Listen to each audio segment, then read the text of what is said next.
यो रेडियो नेपाल हो। अब रत्नावली शर्माबाट समाचार सुन्नुहोस्। शुरूमा प्रमुख समाचार। बढ़ी प्रतिफल प्राप्त हुने आयोजना तथा कार्यक्रमलाई प्राथमिकतामा राखी बजेट विनियोजन गरिने प्रधानमन्त्री पुष्पकमल दाहाल प्रचण्डको भनाई। नक्कली भूटानी शरणार्थी प्रकरणमा पूर्व उप प्रधानमन्त्री टोपबहादुर रायमाझीलाई 3 दिन हिरासतमा राखी अनुसन्धान गर्न प्रहरीलाई जिल्ला अदालतको अनुमति। शरणार्थी प्रकरणमा संलग्नलाई कार्यवाहीको दायरामा ल्याउनु पर्नेमा सांसदहरूको जोड़। प्रतिनिधि सभा मातहतका सबै संसदीय समिति आजदेखि क्रियाशील हुने। मर्मत गर्नुपर्ने भएकाले यही जेठ 5 गतेदेखि 2 हप्ताका लागि मेलम्ची खानेपानी वितरण बन्द गरिने। र थाइल्याण्डमा हालै सम्पन्न निर्वाचनमा युवा नेतृत्वको मुभ फरवर्ड पार्टी 152 सीटका साथ अग्रस्थानमा। सुन त, भोलिको मिटिङको लागि सबैलाई फोन गर्यो? छैन सर, मेरो मोबाइलमा ब्यालेन्स नै थिएन। अलि पछि गर्छु ल्यान्डलाइनबाट। ल हेर, मोबाइलमा ब्यालेन्स छैन भनेर हुन्छ? तिमीलाई थाहा छैन यस कार्यालयले नेपाल टेलिकमको कर्पोरेट युजर ग्रुप अर्थात सीयूजी सेवा लिएको छ। तिम्रो नम्बरलाई पनि सीयूजीमा सहभागी गराउन।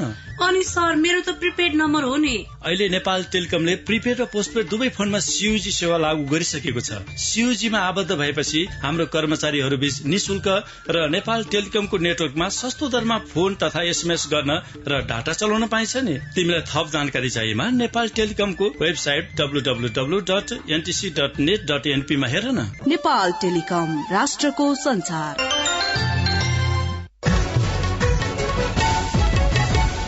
अब समाचार विस्तारमा।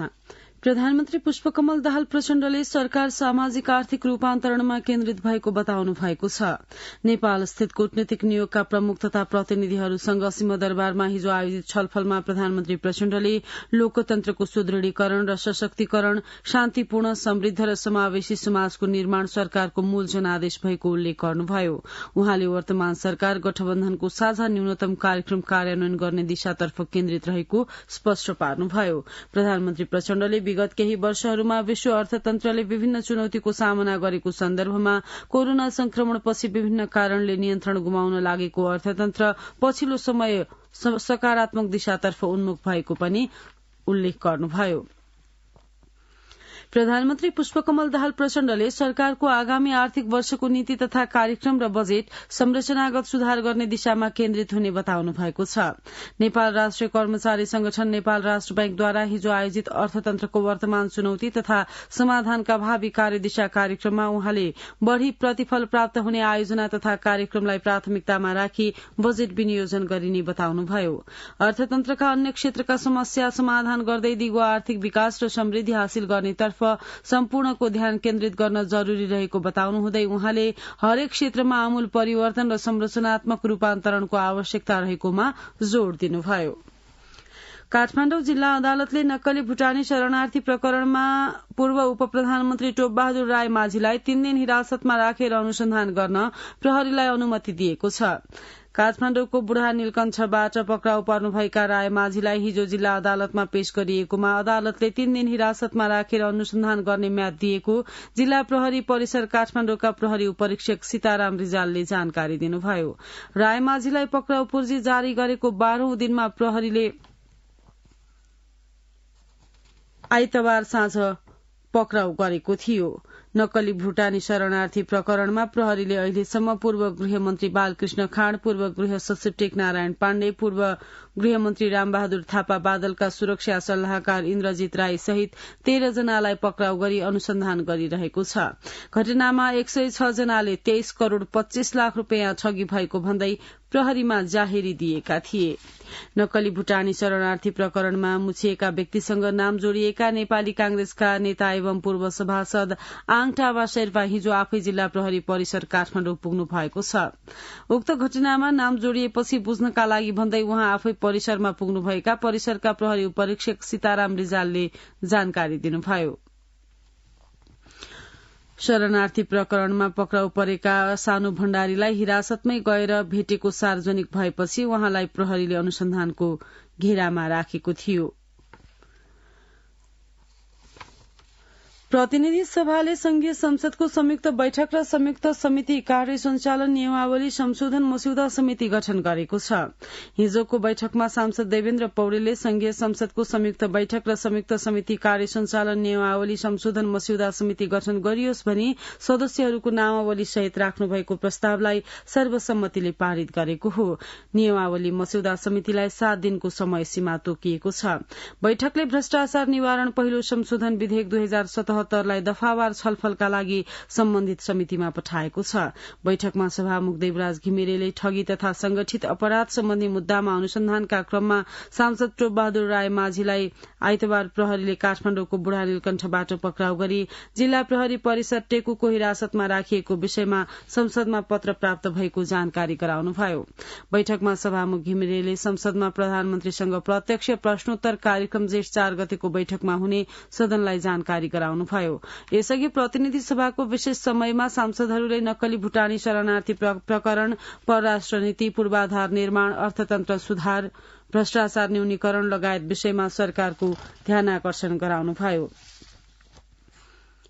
बैठकमा सांसदहरूले नक्कली भुटानी शरणार्थी प्रकरणमा दोषी उम्कन नहुने र निर्दोष पर्न नहुनेमा जोड़ दिँदै जघन्य घटनाको छानबिनलाई निष्पक्ष भएर निष्कर्षमा पुर्याएर मात्र छाड्नुपर्ने बताउनुभयो। उहाँहरूले भ्रष्टाचार विरूद्धको अभियानमा सबै एकजुट भएर लाग्नुपर्ने उल्लेख गर्नुभयो।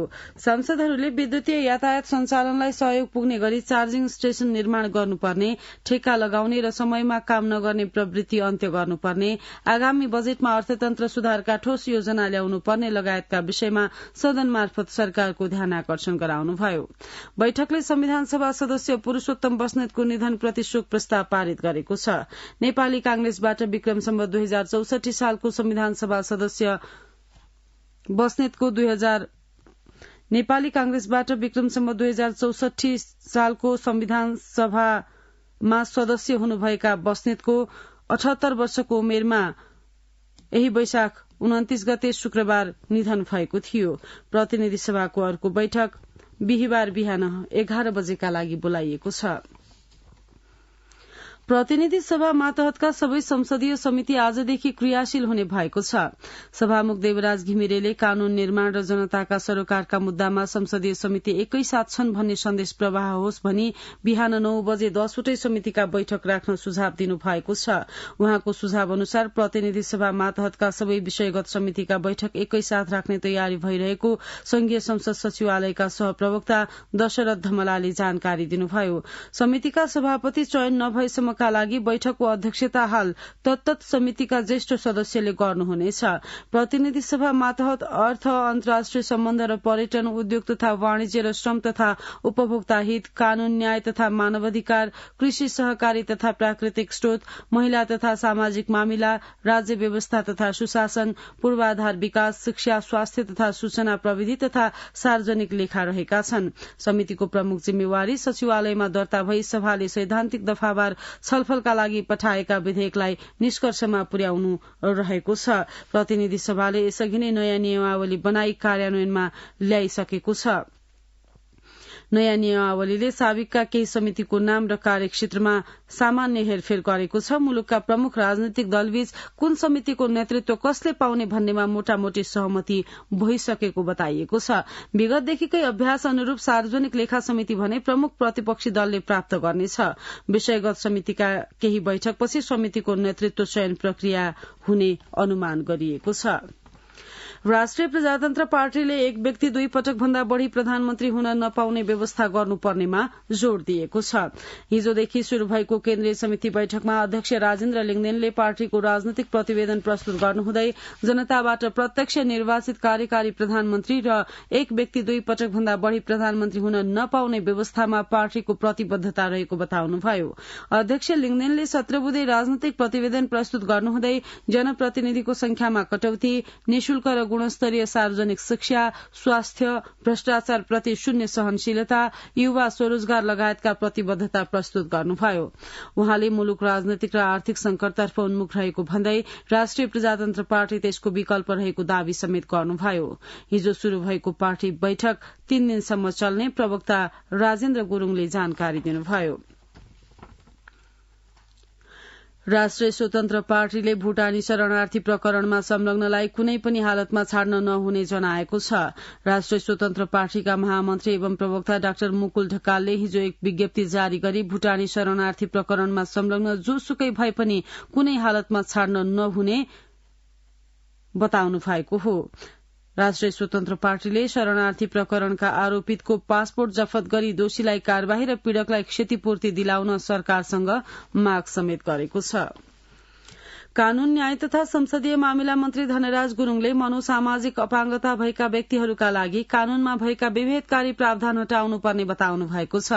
राष्ट्रिय सभा दिगो विकास तथा सुशासन समितिको मनोसामाजिक अपाङ्गताको दृष्टिकोणबाट विद्यमान कानूनमा रहेका विभेदकारी व्यवस्था हटाउने सम्बन्धमा छलफल गर्न हिजो सिंहदरबारमा बसेको बैठकमा मन्त्री गुरूङले ऐन कानूनमा रहेका कमी कमजोरी सुधार गर्दै विभेदकारी प्रावधान हटाउन आफू प्रतिबद्ध रहेको बताउनुभयो।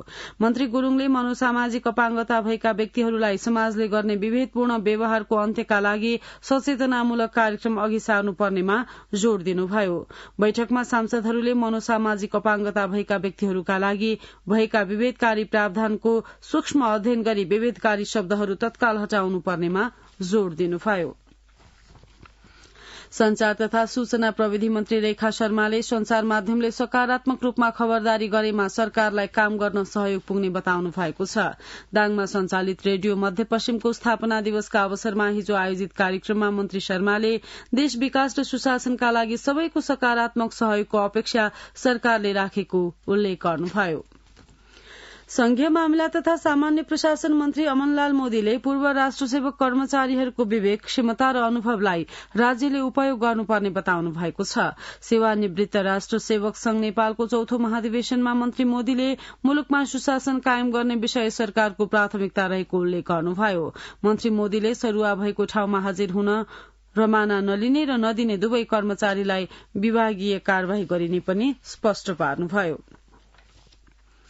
एकीकृत समाजवादीका अध्यक्ष माधव कुमार नेपालले समाजमा बढ़दै गइरहेको निराशालाई युवा र विद्यार्थीहरूले चिर्नुपर्ने बताउनु भएको छ। विद्यार्थी दिवस र अबको बाटो विषय काठमाडौँमा हिजो आयोजित अन्तर्क्रियामा अध्यक्ष नेपालले समाजमा आशाको दीप प्रज्वलन गर्ने काममा कम्युनिष्ट पार्टीसँग जोडिएका अखिलका विद्यार्थी र युवाहरूले भूमिका खेल्नुपर्ने बताउनुभयो।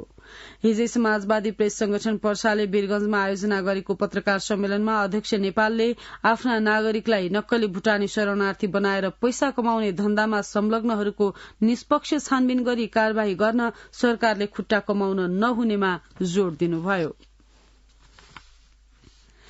कैलालीको टिकापुर घटनामा दोषी ठहर भई जेलमा रहेका रेशमलाल चौधरीको मुद्दा हेर्दा हेर्दैमा राखिएको छ।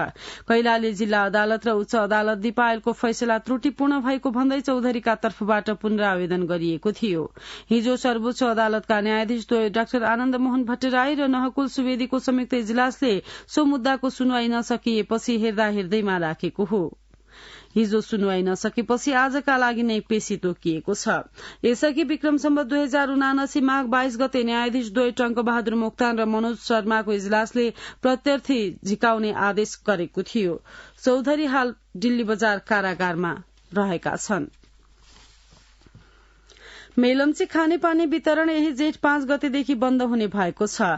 मर्मतका लागि सोमबारदेखि 2 हप्ता बन्द गर्ने भनिएकामा सरोकारवालाहरूको सुझाव अनुसार 5 दिनपछि जेठ 5 गते मात्र मर्मतको काम शुरू गरिने मेलम्ची खानेपानी आयोजनाका कार्यकारी निर्देशक कमल राज श्रेष्ठले जानकारी दिनुभयो। उहाँका अनुसार करिब 2 हप्ता मर्मत कार्य भएपछि पुनः पानी पठाइनेछ।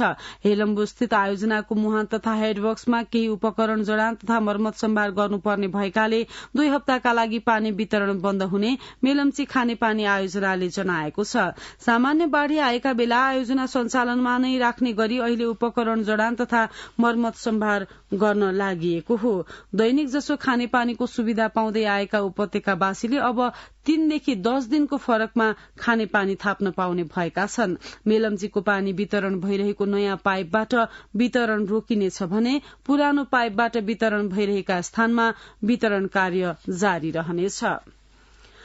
बझाङका स्थानीय तहले सामुदायिक विद्यालयको शैक्षिक सुधारका लागि विभिन्न प्रयास थालेका छन्। जगदीश रोकायाको रिपोर्ट। बझाङ जिल्लाका 12वटा स्थानीय सरकारले शिक्षा क्षेत्र सुधारका लागि आफ्नै ऐन कानून बनाएर विद्यार्थीहरूको सिकाइ उपलब्धिको मापन गर्ने, विद्यालयहरू मर्ज गर्ने, शिक्षक दरबन्दी मिलान गर्ने, अंग्रेजी माध्यमबाट पढ़ाइको शुरूआत गर्ने साथै पूर्वाधार र अन्य व्यवस्थापकीय पक्ष सुधारका लागि जोड़ दिँदै आएको बताउने गरेका छन्। शिक्षा क्षेत्रको सुधारको लागि पालिकाले गर्दै आएको कामबारे जानकारी दिनुहुँदै बुङ्गल नगरपालिकाका नगर प्रमुख जयबहादुर धामी, बुङ्गल नगरपालिकाले चाहिँ शिक्षा क्षेत्रलाई नै प्रायोरिटी दिएको अवस्था छ। बजेटको पनि छुट्टै बढी भन्दा बढी व्यवस्थापन गर्नुपर्ने छ र शिक्षक दरबन्दीहरू मिलान गर्नुपर्ने छ। नयाँ पाठ्यक्रमहरू पनि बनिराखेको अवस्था छ। अब हाम्रो सबै स्कुलहरूमा नेपाली माध्यम मात्र पढाइ हुन्छ र यसपालिदेखि हामीले चाहिँ अंग्रेजी माध्यम पनि पढाइ शुरू गर्ने गरेका छौं। मस्टा गाउँपालिकाका अध्यक्ष ज्ञानबहादुर बोहरा पालिका भित्रको शैक्षिक सुधारको लागि आफूले गर्दै आएको प्रयासको बारे जानकारी दिनुहुँदै शैक्षिक क्यालेण्डर हामीले निर्माण गर्यौं। विद्यालय व्यवस्थापन समिति, अभिभावक, शिक्षक र विद्यालय परिवारहरूलाई राखेर बारम्बार हामीले छलफल गर्ने, निष्कर्षहरूलाई कार्यान्वयन गर्ने गरिरहेछौं। शिक्षालाई सिपसँग जोड्ने, सिपलाई उत्पादनसँग जोड्ने र रोजगारीसँग जोड्ने, त्यसलाई मार्केटसँग कसरी जोडेर विद्यार्थीहरू आत्मनिर्भर बनाउने भन्ने बारेमा पनि हामीले सही सोच गरेर अगाडि बढ़िरहेका छौं। विद्यार्थीहरूको पढ़ाइ सुधारको लागि विद्यालयमा शिक्षकहरूले गर्दै आइरहेको कामबारे जानकारी दिनुहुँदै सुनी पिपलचोर माविकी शिक्षिका सरस्वती पौडेल, हामीले क्लासमा छिर्नुभन्दा अगाडि पूर्व तयारी गरेर मात्रै हामी विद्यालयमा छिर्छौं। प्रत्येक शुक्रबारको दिन हाम्रो अतिरिक्त क्रियाकलाप हुन्छ। हरेक कार्यक्रममा धेरै भन्दा धेरै विद्यार्थीलाई इन्भल्भ गर्ने गर्छौं। विद्यार्थी बालबालिकाहरूको पढ़ाइको गुणस्तर र अनुशासन नै भोलिको समाजको समृद्धिको आधार भएकाले सबै स्थानीय सरकारहरूले सामुदायिक विद्यालयहरूको पढ़ाइ सुधारको लागि उच्च प्राथमिकता दिनुपर्ने देखिन्छ। जगदीश रोकाया, रेडियो नेपाल, बझाङ। सिन्धुपाल्चोक जिल्लामा खेलकुदका गतिविधिहरू शून्य जस्तै भएका छन्। 2078 सालमा आएको बाढ़ीले मैदान बगाएपछि खेलकुदका गतिविधिलाई पुनः शुरू गर्न स्थानीय युवाहरू लागि परेका छन्। देवराज सुवेदीको रिपोर्ट। बागमती प्रदेशको 13 करोड़ लगानीमा मेलम्चीमा सुविधा सम्पन्न कवर हल बन्दै थियो। स्थानीय खेलाड़ी खेलप्रेमी मात्र होइन, आयोजनाका कारण व्यवसायी पनि हौसिएका थिए। तर 2078 असार 1 गते आएको बाढ़ीले स्थानीयको घरखेत कवर हलसँगै स्थानीयको सपना पनि बगायो। व्यवसाय संकटमा पुग्यो, खेल गतिविधि बन्द भयो, खेलाड़ीहरू पलायन भए, जसका कारण भलिबलका उत्कृष्ट खेलाड़ी उत्पादनको उर्वर मानिएको मेलम्ची क्षेत्र एकाएक छायामा परेको स्थानीय खेलाड़ी रामचन्द्र सापकोटा बताउनुहुन्छ। कति खेलाड़ीहरूको आत्मविश्वासले खेल्छु भन्ने खेलाड़ीहरू छन्, तिनीहरूले चाहिँ प्रत्यक्ष आफ्नो गेम चाहिँ देखाउन पाइरहेको छैन। भएको प्रतिभाहरू लुक्दै गइरहेको छ र भएको खेलाड़ीहरू पनि विदेशी नै पलायनहरू चाहिँ भइरहेको छ। मैदान बनाएर हाम्रो खेलाड़ीहरूलाई खेलाएर चाहिँ यहीँ राख्नु पर्ने ठाउँमा हाम्रो खेलाड़ीहरू खेल्न नपाएको हिसाबले कोही कतार, कोही दुबई, कोही मलेसिया गरेर गेम खेलिरहेका छन्। अहिले विभिन्न भलिबल प्रतियोगिता आयोजना मेलम्चीमा भइरहेको छ। प्रतियोगिताबाट पर्यटन प्रवर्धन र पुनर्निर्माणको लागि सम्बन्धित निकायको ध्यानाकर्षण हुने अपेक्षा गरिएको स्थानीय खेल अभियन्ता सागर कुमार श्रेष्ठ बताउनुहुन्छ। सिन्धुपाल्चोक जिल्लाको भलिबलको इतिहासमा पहिलो पटक यति धेरै ठूलो पुरस्कार राशिको प्रथम पटक चाहिँ यो भलिबल प्रतियोगिता यहाँ आयोजना भएको छ। त्यसको अतिरिक्त खेलाडी साथीहरूलाई खान बस्नको समेत व्यवस्था गरेर भव्य तरिकाले भलिबल प्रतियोगिताको आयोजना भएको छ। स्थानीय तहले पनि खेलकुदको विकासको लागि काम गरिरहेको छ, तर सीमित स्रोत साधनको कारण पर्याप्त लगानी समेत गर्न सकेको छैन। मेलम्ची नगरपालिका कम्तीमा एउटा कवर हल बनाउनको लागि स्रोत साधन जुटाउने योजनामा रहेको नगर प्रमुख आइतमान तामाङ बताउनुहुन्छ। प्रदेश सरकार र संघीय सरकारसँग अनुरोध गरेर खेलकुदको मैदानहरू निर्माण गर्ने, हिजोको संरचना भत्केको कवड हलहरू, खेल सञ्चालन गर्ने हलहरू पनि छैन। त्यसो भएको हुनाले चाहिँ यो सबै चिजलाई चाहिँ व्यवस्थापन गर्नको लागि एक त मेलम्ची नगरपालिकाले गर्नु सक्ने हामी आफै गर्छौं, हामीले नसक्ने कुराहरूमा चाहिँ सम्बन्धित प्रदेश सरकार र संघीय सरकारले अनुरोध गरेर यो खेलहरू निरन्तर सञ्चालन गर्नको लागि चाहिँ हामी अनुरोध गर्छौं। बाढ़ीको पीड़ा भुलेर उठ्ने प्रयासमा रहेको मेलम्चीको सर्वाङ्गीण विकासमा सहयोग गरिदिन स्थानीयले सरकारवालासँग अनुरोध गरेका छन्। देवराज सुवेदी, रेडियो नेपाल, सिन्धुपाल्चोक। समाचार रेडियो नेपालबाट सुनिरहनु भएको छ। अब केही अन्तर्राष्ट्रिय समाचार। थाइल्याण्डमा आइतबार सम्पूर्ण आम निर्वाचनको नतिजा सार्वजनिक भएको छ। नतिजा अनुसार युवा नेता पिता लिमजारोएन रात नेतृत्वको पार्टी मुभ फरवर्ड 152 सीट सहित सबैभन्दा ठूलो पार्टी बनेको छ। 500 सीट भएको थाइल्याण्डको प्रतिनिधि सभामा कुनै पनि पार्टीले स्पष्ट बहुमत नबनाए पनि अबको सरकार मुभ फरवर्डको नेतृत्वमा हुने प्रबल सम्भावना रहेको अन्तर्राष्ट्रिय संचार माध्यमले जनाएका छन्। राजतन्त्रलाई संवैधानिक दायराभित्र राख्ने, सेनालाई राजनीतिबाट बाहिर राख्ने, सामाजिक न्याय लगायतका मुद्दा बोकेको मुभ फरवर्ड पार्टी थाइल्याण्डका युवा माझ लोकप्रिय रहेको छ। म्यानमारमा समुद्री आँधी मोखाका कारण कम्तीमा 6 जनाको मृत्यु भएको छ। करिब 200 किलोमिटर प्रति घण्टाको वेगमा आएको आँधीलाई बंगालको खाड़ीमा आएको 1 शताब्दीकै शक्तिशाली आँधीका रूपमा हेरिएको छ। रूसी आक्रमणका कारण युक्रेनको दोनेस्क शहरमा कम्तीमा 4 जनाको मृत्यु भएको छ। रूसी क्षेप्यास्त्र एक अस्पतालमा प्रहार गरिएको युक्रेनले दावी गरेको छ। अब आर्थिक समाचार। पछिल्लो समय सरकारी खर्चको तुलनामा राजस्व संकलन न्यून हुँदा मुलुकको वित्तीय घाटा बढ्दै गएको छ। महालेखा नियन्त्रक कार्यालयका अनुसार चालू आर्थिक वर्ष 2079-80 को वैशाख मसान्तसम्म सरकारको आमदानी भन्दा खर्च 2.5 अर्बले बढ़ी देखिएको छ। यो अवधिमा 10 खर्ब 47 अर्ब रुपियाँ बराबर सरकारी खर्च हुँदा राजस्व संकलन र अनुदान प्राप्ति भने 7 खर्ब 97 अर्ब बराबर मात्रै भएको छ। महालेखा नियन्त्रक कार्यालयका अनुसार 10 महिनामा सरकारले वार्षिक विनियोजनको 58.41% बराबर बजेट खर्च गरेको छ। विनियोजित बजेट मध्ये हालसम्म 10 खर्ब 47 अर्ब 76 करोड़ 10 लाख बराबर खर्च भएको छ। वैशाख मसान्तसम्म चालू खर्च 66.49, पुँजीगत खर्च 33.04 र वित्तीय व्यवस्थापन तर्फको खर्च 58.79% भएको छ। वैशाख मसान्तसम्ममा सरकारी राजस्व संकलन वार्षिक लक्ष्यको 54.66% बराबर मात्र भएको छ। चालू आर्थिक वर्षका लागि 14 खर्ब 3 अर्ब 14 करोड़ बराबर आन्तरिक राजस्व उठाउने लक्ष्य राखेको सरकारले हालसम्म 7 खर्ब 56 अर्ब 25 करोड़ 31 लाख रुपियाँ बराबर मात्रै राजस्व वसुली गरेको छ। त्यस्तै चालू आर्थिक वर्षका लागि 55 अर्ब 45 करोड़ 83 लाख बराबर वैदेशिक अनुदान लिने सरकारी लक्ष्य रहेकोमा वैशाख मसान्तसम्ममा लक्ष्यको 8.66% अर्थात 4 अर्ब 80 करोड़ रुपियाँ बराबर मात्रै अनुदान प्राप्त गरेको छ। तनहुमा निर्माणाधीन 140 मेगावाट क्षमताको तनहु जलविद्युत आयोजनामा पेनिस्टक पाइप जडान कार्य शुरू गरिएको छ।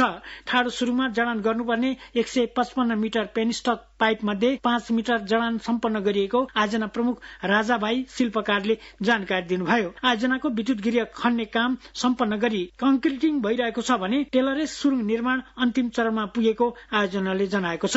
आयोजनाको समग्र निर्माण विक्रमसम्म 2083 असारभित्र सक्ने लक्ष्य राखिएको छ। आयोजनाको कुल लागत 50 करोड़ 50 लाख अमेरिकी डलरको लागि एडीबीले 15 करोड़, जापान अन्तर्राष्ट्रिय सहयोग नियोग जाइकाले 18 करोड़ 40 लाख, युरोपियन लगानी बैंकले 8 करोड़ 50 लाख र नेपाल सरकार नेपाल विद्युत प्राधिकरणले 8 करोड़ 60 लाख डलर बेहोर्ने गरी आयोजनाको वित्तीय व्यवस्थापन भएको छ। नेपाल दूरसञ्चार प्राधिकरणले सोमबारदेखि अवैध फोन नियन्त्रण गर्ने प्रविधि mobile device management system MDMS लागू गरेको छ। लामो समयको तयारी पश्चात प्राधिकरणले अवैध फोन नियन्त्रण गर्ने प्रविधि जडान गरेको हो। सोमबारदेखि नेपालमा दर्ता नभएका मोबाइल फोन सञ्चालनमा आउने छैनन्। यस्तै वैदेशिक रोजगारीमा 6 महिना काम गरे फर्किएका नेपालीले मात्रै 2 मोबाइल ल्याउन पाउने व्यवस्था गरिएको छ। सोमबारदेखि श्रम स्वीकृति लिएर वैदेशिक रोजगारीमा गएका नेपालीले एउटा चलाइरहेको र एउटा सिलप्याक वा दुवै चलाइरहेको मोबाइल ल्याउन पाउनेछन्। आर्थिक समाचारका साथमा भुवन आचार्य। अब खेल समाचार। शहीद स्मारक ए डिभिजन लीग फुटबलमा मछिन्द्र फुटबल क्लबले खुमलटार युथ क्लबलाई हराएको छ। एन्फा कम्प्लेक्स 7 बाटोमा सोमबार भएको खेलमा मछिन्द्रले खुमलटारलाई 3-0 गोल अन्तरले हराएको हो। मछिन्द्रको जितमा ओलावाले अफिजले 2 तथा एन्ड्रिस नियाले 1 गोल गरेका थिए। जितसँगै मछिन्द्रले 18 खेलबाट 30 अंक जोडेको छ। खुमलटार 17 अंक सहित तालिकाको पुछारमा छ। सोमबार नै भएको अर्को खेलमा हिमालयन शेर्पा र संकटाले 1-1 गोलको बराबरी खेल्दै अंक बाँडेका छन्। म्यानुअल नानाले 50औं मिनेटमा शेर्पालाई अग्रता दिलाएका थिए। संकटाका आयुष घलानले 74औं मिनेटमा संकटाका लागि बराबरी गोल गरेका थिए। संकटाले 18 खेलको समाप्तिमा 21 अंक जोडेको छ भने शेर्पा क्लब 22 अंक सहित 9औं स्थानमा उक्लिएको छ। नेपाल भलिबल संघले सोमबार पत्रकार सम्मेलनबाट यही जेठ 8 देखि 14 गतेसम्म नेपालमा आयोजना हुने काभा महिला च्यालेन्ज कपको तयारी पूरा भएको जानकारी दिएको छ। संघका अध्यक्ष तथा प्रतियोगिताका संयोजक जितेन्द्र बहादुर चन्दले प्रतियोगितालाई सफल रूपमा आयोजना गर्न आफूहरू लागि परेको बताउनुभयो। यसअघि नेपालले 2019 मा पुरूषतर्फ एबीसी सेन्ट्रल जोन भलिबल प्रतियोगिता आयोजना गरिसकेको छ। त्रिपुरेश्वर स्थित राखेपको कवर हलमा आयोजना हुने सो प्रतियोगितामा दक्षिण एसिया तथा सेन्ट्रल एसियाका 8 राष्ट्रको सहभागिता हुनेछ। प्रतियोगितामा Bangladesh, Bharat, Maldives, Sri Lanka, Kazakhstan, Kyrgyzstan, Uzbekistan र आयोजक नेपालको सहभागिता रहनेछ। वन, पर्यटन तथा वातावरण मन्त्रालय कोशी प्रदेश विराटनगरले हाफ म्याराथन प्रतियोगिता 2080 आयोजना गर्ने भएको छ। म्याराथन जेठ 6 गते बिहान 6 बजे मोरङको भेडियारी स्थित विराट राजाको दरबारदेखि सुनसरीको बर्जु तालसम्म आयोजना हुनेछ। खेलकुद पर्यटन प्रवर्धन विराट बर्जु हाफ म्याराथन नाराका साथ हुने प्रतियोगिताले धार्मिक पर्यटकीय तथा ऐतिहासिक स्थानको प्रवर्धन हुने अपेक्षा गरिएको मन्त्रालयका सचिव सञ्जीव राईले जानकारी दिनुभयो। म्याराथनको दूरी 23 किलोमिटर रहनेछ। प्रतियोगितामा पुरूषतर्फ 100 जना सहभागी हुनेछन्। रमेश टमटा खेल समाचारका साथमा अब मौसम। आज देशका पहाड़ी भागमा आंशिकदेखि सामान्य बदलिरही कोशी र बागमती प्रदेशका पहाड़ी भागका 1-2 स्थानमा मेघ गर्जन चट्याङ र हावाहुरी सहित वर्षा हुने र पूर्वी तराईका केही स्थानमा हावाहुरीको सम्भावना रहेको जल तथा मौसम विज्ञान विभागले जनाएको छ। गत 24 घण्टामा काठमाडौँ उपत्यकामा मापन गरिएको अधिकतम तापक्रम 29 डिग्री सेल्सियस, न्यूनतम तापक्रम 14.2 डिग्री सेल्सियस, वर्षा 0.5 मिलिमिटर। अहिले बिहानको सापेक्षिक आर्द्रता 92%। आज दिउँसो काठमाडौँ उपत्यकाको अधिकतम तापक्रम 29 देखि 31 डिग्री सेल्सियसका बीच रहने अनुमान छ। काठमाडौँ उपत्यकामा सूर्योदय अघि बिहान 5:15 भयो भने सूर्यास्त भरे साँझ 6:47 हुनेछ। अन्त्यमा यस प्रसारणका प्रमुख समाचार फेरि एकपटक। बढ़ी प्रतिफल प्राप्त हुने आयोजना तथा कार्यक्रमलाई प्राथमिकतामा राखी बजेट विनियोजन गरिने प्रधानमन्त्री पुष्पकमल दाहाल प्रचण्डको भनाई। नक्कली भूटानी शरणार्थी प्रकरणमा पूर्व उप प्रधानमन्त्री टोपबहादुर रायमाझीलाई 3 दिन हिरासतमा राखी अनुसन्धान गर्न प्रहरीलाई जिल्ला अदालतको अनुमति। शरणार्थी प्रकरणमा संलग्नलाई कार्यवाहीको दायरामा ल्याउनु पर्नेमा सांसदहरूको जोड़। प्रतिनिधि सभा मातहतका सबै संसदीय समिति आजदेखि क्रियाशील हुने। मर्मत गर्नुपर्ने भएकाले यही जेठ 5 गतेदेखि 2 हप्ताका लागि मेलम्ची खानेपानी वितरण बन्द गरिने। र थाइल्याण्डमा हालै सम्पन्न निर्वाचनमा युवा नेतृत्वको मुभ फरवर्ड पार्टी 152 सीटका साथ अग्रस्थानमा। सुन्दै हुनुहुन्थ्यो रेडियो नेपालबाट बिहान 7 बजेको समाचार सकियो। 8 बजे अंग्रेजीमा समाचार सुन्न सक्नुहुनेछ। हवस् त, नमस्कार।